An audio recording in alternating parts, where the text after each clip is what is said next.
Hello everyone, आज मैले के बनाएँ म आफैलाई यसको नाम थाहा छैन। यो कुकिङ च्यानल स्टार्ट गरेदेखि चाहिँ मलाई उटपट्याङ आइडियाहरू आउन थालेको छ भने अनि यस्तो उटपट्याङ आइडियालाई चाहिँ आजकलको जेनेरेसनमा क्रिएटिभिटी भन्दो रहेछ। So check out my creativity है त guys. I am making a dish out of बासी भात गाइज। बासी भात भन्दा कस्तो नराम्रो सुनिएको लेफ्ट ओभर राइस भन्छु है म। So I am going to make a dish from leftover rice. Can you imagine, leftover राइसलाई पनि हेल्दी ट्विस्ट दिने ट्राई गर्दैछु म। Am I crazy? जे भए पनि आजकल सोसल मिडियातिर सुनेको बासी रोटी and rice is good for health रे। हजुरहरूले यहाँ देख्न सक्नुहुन्छ मैले अलरेडी प्याज चप गरिसकेको छु अनि अहिले चाहिँ चप गर्दैछु बन्दा। अब म काट्दैछु क्याप्सिकमलाई। खत्रै हेल्दी बनाउने चक्करमा लागिरहेको छु म चाहिँ यहाँ।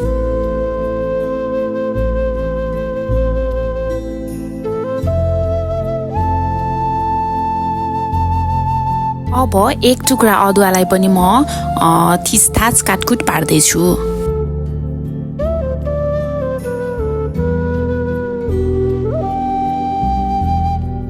पिरोको लागि मैले यहाँ लिएको छु एउटा अकबरे खुर्सानी। यसलाई पनि म चप गर्न जाँदैछु। अब म सबै कटिङ्सहरूलाई एउटा ठुलो ब्लेन्डिङ जारमा राख्दैछु।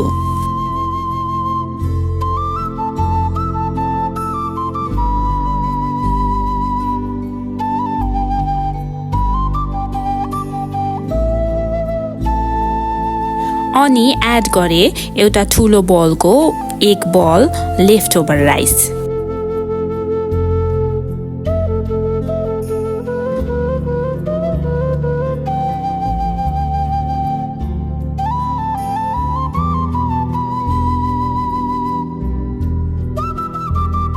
अनि ब्लेन्डिङ जारमा यो गयो 2 चम्चा सुजी। खासमा सुजी यति नै बाँकी बचेको थियो घरमा, त्यही भएर 2 चम्चा मात्रै राखेँ है मैले चाहिँ। चामलको पिठो पनि एड गरेँ। 1 चम्चा बेकिङ पाउडर पनि एड गरेँ। त्यसपछि स्वाद अनुसार नुन एड गरेँ। थोरै पानी एड गरेर यसलाई पिसेर फाइन प्युरी बनाएँ।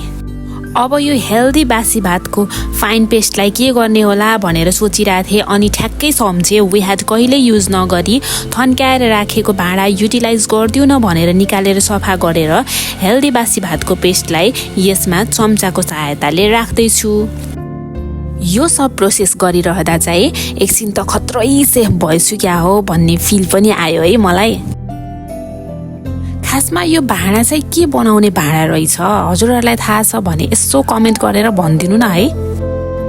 अनि कमेन्ट गरे बेला यसो लाइकतिर, सब्सक्राइबतिर, सेयरतिर, फलोतिर नि टुच्चो टुच्चो छोइदिनु होला है।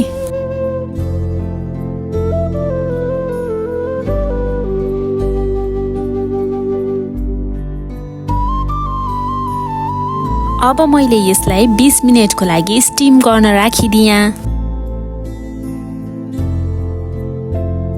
स्टिम भइसकेपछि यसको रूप रङ देख्न सक्नुहुन्छ हजुरहरूले। यो डिसको नाम राख्ने जिम्मा चाहिँ मैले हजुरहरूलाई दिएँ है।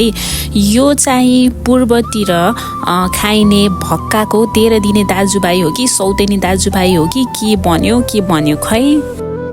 अनि यसलाई मैले पेयर गरेँ टोमेटो चटनीले अनि taste was not so bad है guys. A perfect recipe for breakfast. कस्तो लाग्यो त मेरो creativity? Comment down and thank you for watching.